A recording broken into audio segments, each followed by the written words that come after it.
வணக்கம். நான் ருத்ரவிநாயக பாண்டியன். எனக்கு ஜோதிட ஞானம் மற்றும் ஆன்மீக அறிவை வழங்கிய பிரபஞ்ச பேராற்றல் மற்றும் இயற்கைக்கு நன்றி தெரிவித்து இந்த பதிவினை வழங்குகின்றேன். நம்மக்கிட்ட ஒரு பெண் ஜாதகர் அவருடைய ஜாதகம் தொடர்பான விளக்கம் கேட்டிருந்தாங்க. மேடம்க்கு என்ன கேள்விகள் சந்தேகங்கள் இருந்தது என்றால், அவருக்கு வாழ்க்கை, திருமணம், எதிர்காலம், கணவர் எப்படிப்பட்ட கணவர் அமைவார் என்று தெரிந்து கொள்ள ஆசைப்பட்டார். மற்றும் வேலை அமைப்பில் நிறைய தடங்கல்கள் இருக்கின்றன. குறிப்பாக டிசிஎஸ் போன்ற பெரிய கம்பெனிகளில் வேலை கிடைத்தும் அவர் செல்ல இயலவில்லை. எதனால் இது போன்ற தடைகள் ஏற்பட்டது என்று தெரிந்து கொள்ள ஆசைப்பட்டார். மற்றும் இவருக்கு பார்த்தோம் என்றால் 11ஆம் இடத்தில் சூரியன் பாவகட்டத்தில் வருகின்றார். மற்றும் ராகு திசைக்கு பிறகே இதுபோன்ற பிரச்சனைகள் வருவதாக அவர் கருதுகின்றார். தந்தை கூட இவருக்கு 2 ஆண்டுகளுக்கு முன்பு இறக்கக்கூடிய சூழ்நிலை ஏற்பட்டிருக்கின்றது. இவ்வாறு பல்வேறு தடங்கல்கள், பிரச்சனைகள் வருகின்றன. ராகு திசை இவருக்கு ஏமாற்றமான ஒரு பலன்களை தருகின்றதா என்று தெரிந்து கொள்ள ஆசைப்பட்டார். மற்றும் இவருக்கு வாழ்வியலில் எதிர்காலம், பொருளாதாரம், கணவர் சார்ந்த பலன்கள் இவையெல்லாம் எப்படி இருக்கப் போகின்றது என்பதை இந்த பதிவின் மூலமாக நாம் விளக்கமாக தெரிந்து கொள்ள இருக்கின்றோம். அவருடைய பிறந்த தகவல் அடிப்படையில் நவம்சம் ராசி கட்டம் கொடுக்கப்பட்டுள்ளது. மற்றும் தசாபதிகள் சார்ந்து அவருடைய பலன்கள் எவ்வாறு இருக்கின்றன என்பதை தெரிந்து கொள்ளலாம். பொதுவாக அவர் கேட்ட கேள்விகள் நமக்கு தெளிவாக தெரிகின்றன. வேலை என்று குறிப்பிட்டதன் அடிப்படையில் 6ஆம் இடம் நாம் பார்க்க வேண்டும். கணவர் சார்ந்த அமைப்புகள் 7ஆம் இடம் பார்க்க வேண்டும். மற்றும் அவருக்கு தந்தை சார்ந்த இறப்பு ஏற்பட்டதற்கு காரணம் என்றால், தந்தை என்றாலே சூரியன் குறிக்கக்கூடியதாக இருக்கின்றது. மற்றும் அவருடைய 5, 9ஆம் இடங்களை நாம் தந்தை சார்ந்து பார்க்க வேண்டியிருக்கிறது. இந்த அமைப்புகளில் ஏதேனும் சிக்கல்கள், பிரச்சனைகள் இருந்தால் இதுபோன்று வாழ்வியலில் அவர் சிக்கல்களை எதிர்கொள்வதற்கு வாய்ப்புகள் உண்டு. மற்றும் ராகு சார்ந்த தசா அமைப்பு செல்கின்றது என்று குறிப்பிட்டிருந்தார்.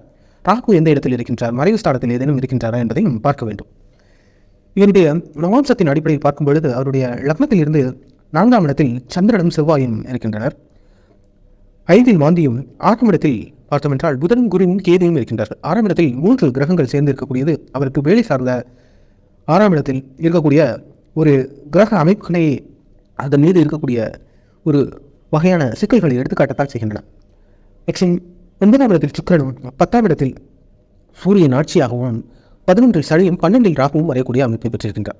அதன் அடிப்படையில் பார்த்தோம் என்றால் இவருக்கு தாய் சார்ந்த ஆரோக்கிய குறைபாடுகள் வருவதற்கு வாய்ப்புகள் இருக்கின்றன. 4ஆம் இடத்தில் சந்திரனும் செவ்வாயும் இருப்பினும் 12இல் ராகு வரையக்கூடியது சில அன்பு, கவலைக்காக இயங்கக்கூடிய தன்மை பெற்றவராக இருக்கின்றார். மற்றும் ராகு குரு சார்ந்த பார்வை இருப்பதன் அடிப்படையில் அவருக்கு இயல்பாகவே ஜோதிடம், ஆன்மீக நாட்டங்கள் அதிகமாக இருக்கின்றன. மற்றும் உயர்ந்த அறிவு திறன் பொருந்தியவராக, மற்றவருடைய மனதை படிக்கக்கூடிய தன்மை பொருந்தியவராக இவருடைய கிரக அமைப்பு இருக்கின்றன. மற்றும் பௌர்ணமி சார்ந்த சூரியன், சந்திரன் நவாம்சத்தில் தென்படுகின்றது. அதிக உணவுபூர்வமாக இருக்கக்கூடியவராக இருக்கின்றார். அன்புள்ளம் கொண்டவராக மற்றும் கடினமாக இளமை காலத்தில் உழைக்கக்கூடிய தன்மை பொருந்தியவராக, உடல் உழைப்பை, ஆரோக்கியத்தை அதிகம் விரும்பக்கூடியவராக இருக்கின்றார். இவ்வாறு அவருடைய கிரக அமைப்புகளை பெற்றிருக்கின்றார். குறிப்பாக இவருக்கு வேலை அமைப்பு 6ஆம் இடத்தில் கிரகங்கள் அதிகமாக வருகின்றன. மற்றும் 6ஆம் அதிபதியான செவ்வாய் 4ஆம் இடம் வருவது சிறப்பாகவே உள்ளது. வேலை சார்ந்த நவாம்சம் நன்றாகவே உள்ளது. மற்றும் திருமண அமைப்பு என்று குறிப்பிட்டிருந்தார். 7ஆம் அதிபதி 9இல் வருவது சிறப்பே. கணவர் நல்ல மீடியா மற்றும் நல்ல சொத்துக்கள் கொண்டவராக, வெளி தேசம் சார்ந்து இயங்கக்கூடியவராக, நல்ல தொழில் சார்ந்து இயங்கக்கூடியவராக, டீச்சிங், உயர் ப்ரொஃபஸர் போன்ற அமைப்புகளில் நல்ல ஒரு ஆடிட்டிங் சார்ந்த நல்ல ஒரு திறன் படைத்த ஒரு கணவர் வருவதற்கான சாத்தியக்கூறுகளை தான் நவாம்சம் சுட்டிக்காட்டுகின்றது. இருப்பினும் கிரக சேர்க்கை சார்ந்து சில தடைகள், தாமதங்கள் வருவதற்கு வாய்ப்புகள் உள்ளன. இவர் பாசத்துக்காக இயங்கக்கூடியவராகவும், மற்ற உயிரினங்கள் இயற்கை சார்ந்து தொடர்பு கொண்டவராகவும், மற்ற உயிரினங்கள் கூட இவர் அன்பு செலுத்தக்கூடியவராக இருப்பதற்கான கிரக சேர்க்கை அமைப்பை இவர் பெற்றிருக்கின்றார். நவாம்சம் குறிப்பிட்ட பலன்கள் சுட்டிக்காட்டுகின்றது. இங்கு அவருடைய 5ஆம் அதிபதி 6ஆம் இடத்தில் வருவது தந்தை சார்ந்த ஆரோக்கிய குறைபாடுகளை சுட்டிக்காட்டத்தான் செய்கின்றது. மற்றும் 9ஆம் இடத்தில் சுக்கிரன் வந்தாலும் 9ஆம் அதிபதி 4இல் வருவது சிறப்பே. நவாம்சத்தில் பெரிய அளவு சிக்கல்கள் தென்படவில்லை. ராசிக்கட்டம் எவ்வாறு இருக்கின்றது என்பதை பார்த்து அவருடைய முழுமையான பலன்களை விளக்கலாம். ராசிக்கட்டத்தின் அடிப்படையில் பார்த்தோம் என்றால் அவருக்கு கார்த்திகை 3ஆம் பாதம் நட்சத்திரத்தில் செவ்வாய்க்கிழமையில் ரிஷபராசியில் தனுசு லக்னத்தில் வளர்வரையில் பிறந்திருக்கின்றார்.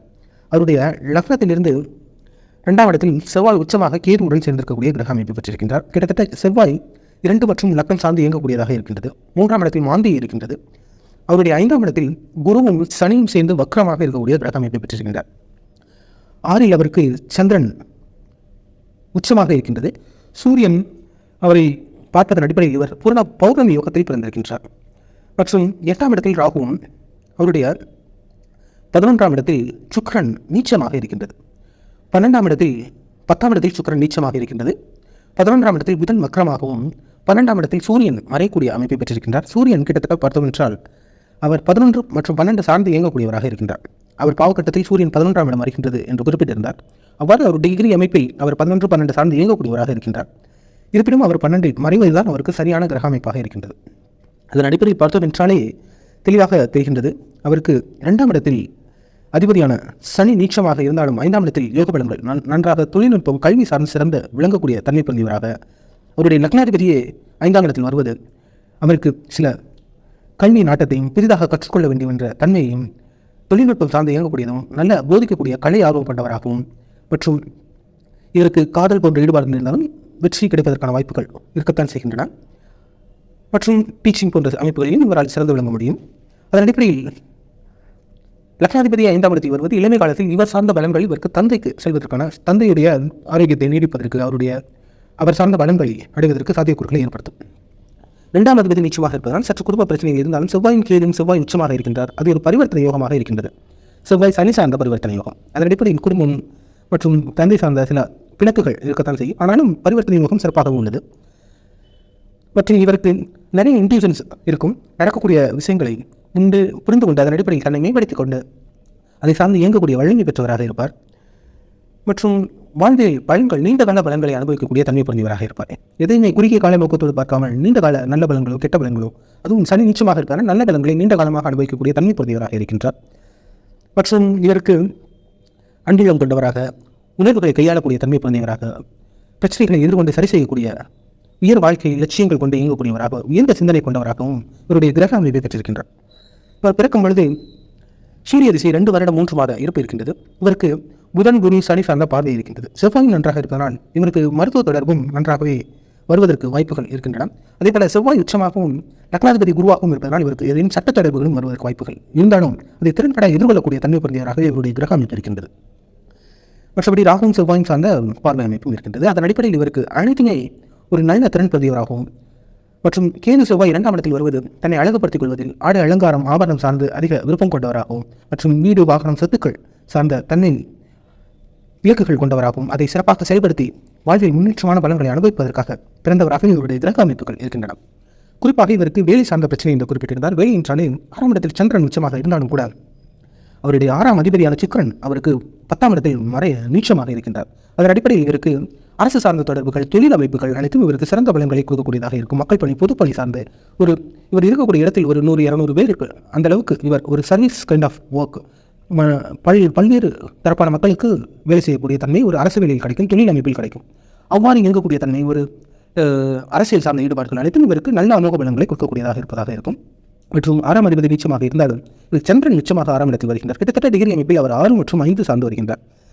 அவருடைய 8ஆம் அதிபதியான சந்திரன் 6ஆம் இடத்தில் வருவதனால் வேலை சார்ந்து இயங்க வேண்டும் என்றால் அவர் மருத்துவம், ரசாயனம், கலைத்துறை, ஜேர்னலிசம், அவர் டிசிஎஸ் என்று குறிப்பிட்டிருந்தார். டிசிஎஸ் என்றாலே அது ஒரு தகவல் தொடர்பு சம்பந்தப்பட்ட ஒரு ஐடி நிறுவனமாக இருக்கின்றது. ஐடி என்றாலே 3ஆம் இடம். இப்பொழுது நடக்கக்கூடிய திசை அவருக்கு ராகு திசையாக இருந்தால் ஐடி கம்பெனியில் அவர் வேலை பார்க்கலாம். ஐடி கம்பெனியில் இது போன்ற என்றால் சைபர் சம்பந்தப்பட்ட அமைப்புகள் அவருக்கு நல்ல ஒரு பலன்கள், பாதுகாப்பு தொடர்பான மருத்துவம் தொடர்பான ஐடியிலேயே அந்த அமைப்புகள் அவருக்கு நல்ல பலன்கள் கொடுக்கும். கலைத்துறை, அதில் ஜேர்னலிசம் தொடர்பான அமைப்புகள், மீடியா தொடர்பான அமைப்புகள் அனைத்தும் அவருக்கு அமோக பலன்கள், டெக்ஸ்டைல் சம்பந்தப்பட்ட தொடர்புகள் அவருக்கு நல்ல யோக பலன்களை கொடுக்கக்கூடியதாக இருக்கும். இருந்தும் அந்த சுக்கிரன் நீச்சமாக இருப்பது அவருக்கு தடைகளை ஏற்படுத்தியிருக்கின்றது. மற்றும் அவருக்கு திருமண அமைப்பை பார்த்தோம் என்றால் திருமணத்தில் அதே போல தான் திருமணம் சார்ந்த பிரச்சனைகளிலே திருமண பந்தத்தில் இருக்கக்கூடிய சில தடைகளையும் பிரச்சனைகள் சில புரிதல் அடிப்படையில் அவர்களுக்குள் பரஸ்பர நம்பிக்கை அவசியமாக இருக்கும். 7ஆம் அதிபதி அவருக்கு 11ஆம் இடம் வருகின்றார். நிச்சயமாக நல்ல யோக பலன்களை கொடுக்கக்கூடியவராக இருப்பார். கணவர் சார்ந்து நல்ல பயன்கள் அனுபவிக்க முடியும். புதன் வக்கரமாகவும் இருப்பதனால் கணவர் நல்ல ஒரு பொருளாதாரம் சார்ந்து உயர் வணிகம் சார்ந்து சற்று வேற்று இன அமைப்பு, தூர சொந்த அமைப்புகள், வெளி மாநிலம் நாடுகள் சார்ந்து இயங்கக்கூடியவராகவும் நல்ல அரசியல் மற்றும் பின்புலம் பொருந்தியவராக நல்ல பொருளாதார பின்னணி கொண்டவராக இருப்பதற்கு வாய்ப்புகள் நன்றாக இருக்கின்றது. நல்ல உயர் கல்வி படித்தவராகவும் இருப்பதற்கு சிறப்பான ஒரு சாத்தியக்கூறுகளை நவாம்சம் போலவே ராசி கட்டமும் கொடுப்பதனால் கணவர் சார்ந்த அமைப்புகள் நல்ல ஒரு பலன்கள் கிடைப்பதற்கு வாய்ப்புகள் இருப்பதாகவே இவருடைய கிரக அமைப்புகள் சுட்டிக்காட்டுகின்றன.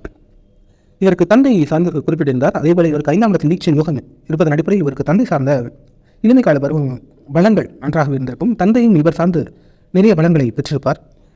மற்றும் இவருக்கு 9ஆம் இடத்தை பார்க்க வேண்டும். 9ஆம் அதிபதியான சூரியன், குறிப்பாக சூரியனே 9ஆம் அதிபதியாக இருக்கின்றார். அவர் 12இல் மறையக்கூடிய அமைப்பை பெற்றிருக்கின்றார். கிட்டத்தட்ட அவர் குறிப்பிட்டபடி 11ஆம் இடம் சார்ந்து இயங்குவதனால் 11ஆம் இடம் அவரும் நீச்சமாக வருவதற்கு வாய்ப்புகள் இருப்பதன் அடிப்படையில் தந்தை சார்ந்த இது போன்ற பிரச்சனைகள், குறிப்பாக இதுபோன்ற கோச்சார அடிப்படையில் கிரகங்கள் வழி இல்லாமல் இருக்கும் பொழுதோ அல்லது தசாபதிகள் அடிப்படையில் இது போன்ற ராகு சனி இது போன்ற அமைப்புகளில் இவ்வாறான இழப்புகள் ஏற்படுத்துவதற்கு வாய்ப்புகளை கொடுக்கும். அது தந்தை சார்ந்த வலுவில்லாத அமைப்பை இந்த சூரியன் மறையக்கூடியது சுட்டிக்காட்டத்தான் செய்கின்றன. இவ்வாறு இவருடைய கிரக அமைப்பு நன்றாக பொருளாதாரம் சார்ந்து சிறந்து விளங்கக்கூடிய உயர் தன்மை பெருந்தவராக இருப்பதற்கான வாய்ப்புகளை ஏற்படுத்துகின்றன. இவருக்கு கிட்டத்தட்ட சூரியனும் சுக்கிரனும் சனியின் நீச்சமாக இருப்பதன் அடிப்படையில் நான் குறிப்பிட்டிருந்தேன், ஒருவருக்கு 1-2 கிரகங்களுக்குமே நீச்சம் இருக்கக்கூடாது. இவருக்கு 2 கிரகங்கள் நீச்சமாக இருப்பதனால் இவர் சற்று நல்ல ஆரோக்கியமான உணவுகளை எடுத்துக்கொள்ள வேண்டும். வெள்ளி சம்பந்தப்பட்ட ஆபரணங்கள், வைரம், வெள்ளி இது போன்ற ஆபரணங்களை அணியலாம்.